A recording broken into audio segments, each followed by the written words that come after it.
به نام خدا. سلام، شبتون بخیر دوستان بیننده، همراهان شبکه 3، همراهان برنامه گزارش ورزشی. متشکرم از حمید و حسین عزیز. بریم به قلب مونیخ، بریم به آلیانس و بازی دو تیم فوتبال بایرن و رئال رو با هم دیگه در مرحله نیمه نهایی لیگ قهرمانان باشگاه‌های اروپا تماشا بکنیم. بازی رفت این دو تیم رو با هم دیگه می‌بینیم، در حالی که نویر، کیمیش، مینجای، اریک دایر، مزروعی، لایمر، گورتسکا، سانه، مولر، موسیالا و کین برای تیم فوتبال میزبان به زمین مسابقه رفتن و تیم رئال پر افتخارترین تیم قاره اروپا با لونین، مندی، ناچو، رودیگر، واسکز، کروس، شوامنی، والورده، بلینگام، رودریگو و وینیسیوس به مسافت تیم بایرن رفته. فرصت اول و جور بایرن مونیخ و چه توپی رو گرفتن بازی. سانه و در نهایت ضربه دروازه رو باز هم لونین خواهد زد. 3-4 تا توپ خوب آوردن بازیکنان میزبان تو زمین رئال، اما نتونستند دروازه رو باز بکنند. هشتمین تقابل این دو تیم در مرحله نیمه نهایی فوتبال اروپا رو با هم دیگه میبینیم. تونی کروس، بلینگام، یه تکل عالی بست اونجا. بازیکن بایرن دروازه رو میبینه که خالی هست و فرستاد پشت لونین. اما توپ هری کین از بالای دروازه رفته بیرون و باز هم خبری از گل نیست، اما توخل راضیه و کارلو آنجلوتی که بازگشته به مونیخ و قبلا خودش سرمربی بایرن هم بود، مضطرب و نگران داره کار رو دنبال میکنه. مندی، جونیور، یک بار دیگه باز هم لایمر دریبل عالی برد به سمت راست. توماس میلر اونجا هست، سه بازیکن صدا میزنن و توپ میخوان پاس کاتبک. فرصت داره بایر مونیخ با ضربه‌ای که اونجا زده میشه، باز هم تو چارچوب نیست. حسرت میخورن باواریایی ها و توپشون این بار هم به تو ننشست. قشنگ دید توماس مولر کجا هست. جمال موسیالا بر توپ روی پای چپش خوب سوار نشد. دایر توپ فرستاد برای لایمر. حمله دیگه از بایرن در راه هست. موسیالا پشت محوطه روی پای راست رو زمینی میزنه این بار. یه دونه با چپ، یه دونه با راست، اما هیچ کدومش به گل تبدیل نشد. این بار هم ضربش تو چارچوب نیست. جمال موسیالا، تونی کروس، وینیسیوس با پای راست، ضربه‌ای که اونجا به توپ میزنه و توپش با اختلاف به بیرون رفت. جونیور، واسکز،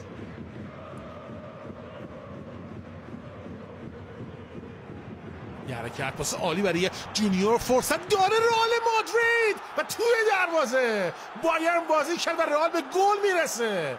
چقدر خوبه این تیم رئال مادرید و شخصیتش نشون میده که استاد بردن بازی‌های UCL هست کارلو آنجلوتی. باز هم وینیسیوس جونیور براشون گل میزنه و در نبود کریم بنزما عالی بوده. وینی برزیلی، چه پاس دری داد تونی کروس. محشر بود پاسش و قدر این پاسو به خوبی میدونه وینیسیوس جونیور. واقعا یه پاس با کلاس جهانی رو داد تونی کروس و یه بغل پای زمینی دروازه نویر که این گونه پا رو باز کرد رو باز میکنه. رئال 1 بایرن 0 و مینجای فقط پذیرای گل هست. تیمش رو حرف میزنه با دیگر مدافعان تیم.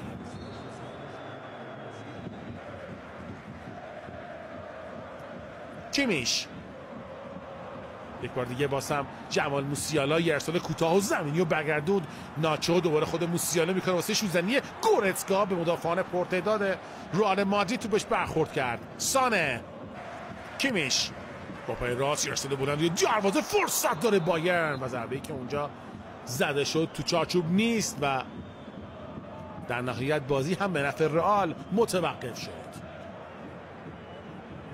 گام رو به عقب، سوت رو میزنه کین، سانه و کیمیش. سانه رد شد، هری کین میزنه و محکم هم به سمت چارچوب میزنه، اما این بار هم تو در چارچوب نیست. بایرن حمله زیاد داشته اما تو چارچوب توپی رو نتونستن داشته باشن که اونها رو به گل برسونه. خیلی دیگه زاویه گرفت توپ هری کین و بدین شکل به بیرون رفت، در حالی که دایو بلندی هم بسته بود. لونین، تو بازیکن راستپا اونجا حضور دارند، مستقیم میزنن یا میفرستن روی دروازه. رودریگو مستقیم میخواد بزنه و توپش به سر هری کین برخورد کرد. نفر به نفر بازیکن تیم بایرن بازیکن تیم رئال رو گرفته بودند. کوتاه کار میکنن با فدریکو والورده. تونی کروز فرستاد با ضربه سرش هری کین توپو برگردون. داور نداشت حتی 1 دقیقه وقت اضافه کامل گرفته بشه. سریع سود زد داور فرانسوی تورپن. بازی تموم شد. نیمه اولش 1-0 با گلی که وینیسیوس جونیور زد به نفع رئال و دو تیم به رختکن میرن.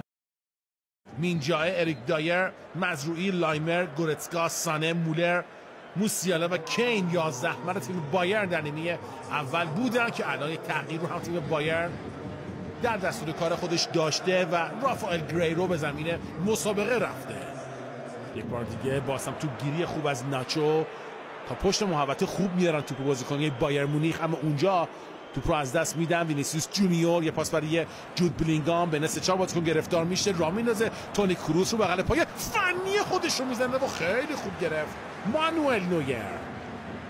ناچو از راه رسید و توپش رو گرفت و اینم صحنه‌ای که مانوئل نویر بدین شکل بود دست مخالف توپ رو رد میکنه.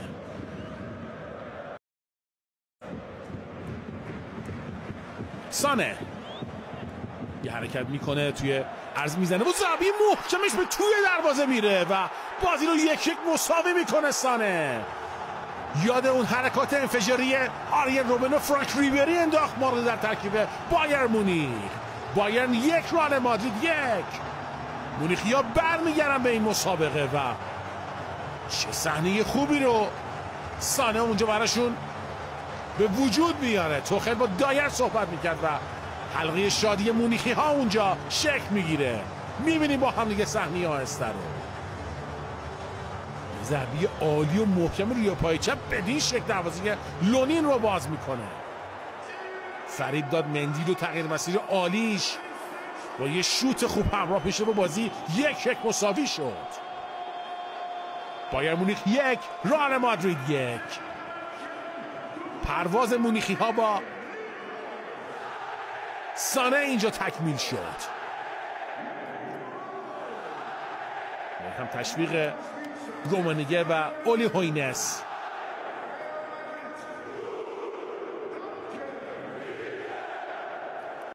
لایمر، دایر، بایرن و رئال دو تیم پرطرفدار هم هستن در فوتبال خود کشور ما. خیلی هایی که الان مسابقات فوتبال رو دنبال میکنن از تیم های آلمانی از همون دهه 90 که قهرمان هم شدن با فرانس بکنبار در جهان خاطرات خوش در ذهن دارن. یه بار دیگه حمله بایر مونیخ داخل محوطه و داور سود زد. بله اونجا سود میزنه و پنالتی برای تیم بایرن گرفته شده. همه چیز داره عوض میشه و بایرن میخواد تیم برتر میدون باشه.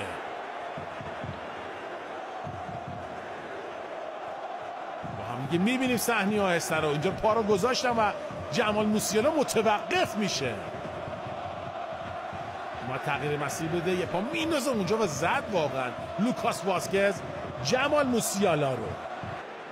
میتونه یه گل دیگه به نام خودش در مسابقات این فصل ثبت بکنه و چهره نگران طرفداری بایرن رو هم دیدیم با هم دیگه. هری کین مقابل لونین اوکراینی. سوت داور حرکت میکنه. کین با پای راست یه مکس و خلاف جهت تو رو به تور میچسبونه و بایرن 2-1 جلو میفته از رئال مادرید. بایرن 2، رئال مادرید 1. یه بازگشت خوب و عالی تیم فوتبال بایرن در نیمه دوم داشت و حالا بازی 1-1 باخته رو 2-1 فعلا برده و این گونه آلریخ و گورتسکا هم خوشحالی خودشون رو به معرض نمایش میگذارن. اگه بایرن امشب ببره همین بود پاسخ دندون شکن از سمت توخل برای اولی هوینس خواهد بود.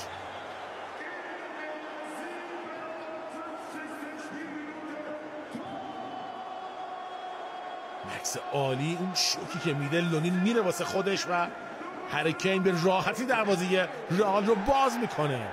بایرن 2، رئال مادرید 1.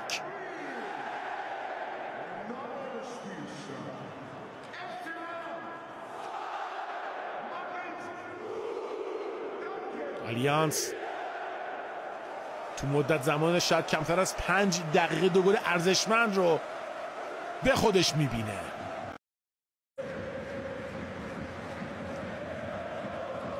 رئال در مسابقات این فصل لیگ قهرمانان نباخته، تو لالیگا باختن و همشهریشون هم باختن. اتلتیکو مادرید میرن واسه گل مساوی، ضربه‌ای که وینیسیوس میزنه تو برخورد مدافعان بایرن داشت، دوباره خود وینیسیوس فرستاد، اما تو فاصله داشت از جود بلینگهام ردش کردن. یه برخورد بین دو بازیکن بایرن که اینا همون داستان‌های درگیرانه‌ای که در طی چند روز گذشته این دو نفر داشتن رو به نمایش میگذاره. مصاحبه‌ای که اولی هوینس کرد درباره توخل که آقا بره و آخر فصل به درد نمیخوره و حالا فعلا توخل حتی داره میبره تیم رئال مادرید رو و رفتش واسه گل سوم تیم بایرن و نشد که بشه.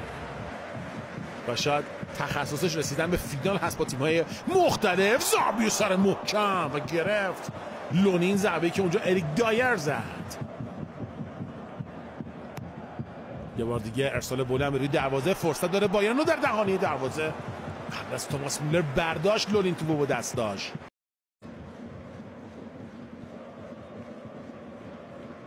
مودریچ یه بار دیگه فرصت داره تیم رئال مادرید و ضربه‌ای که میزنه وینیسیوس جونیور و این بار میگیره مانوئل نویر که گل مساوی رو میتونه بزنه. وینیسیوس جونیور یا خیر مقابل مانوئل نویر، دروازه‌بانی با توانایی‌های بسیار بالا.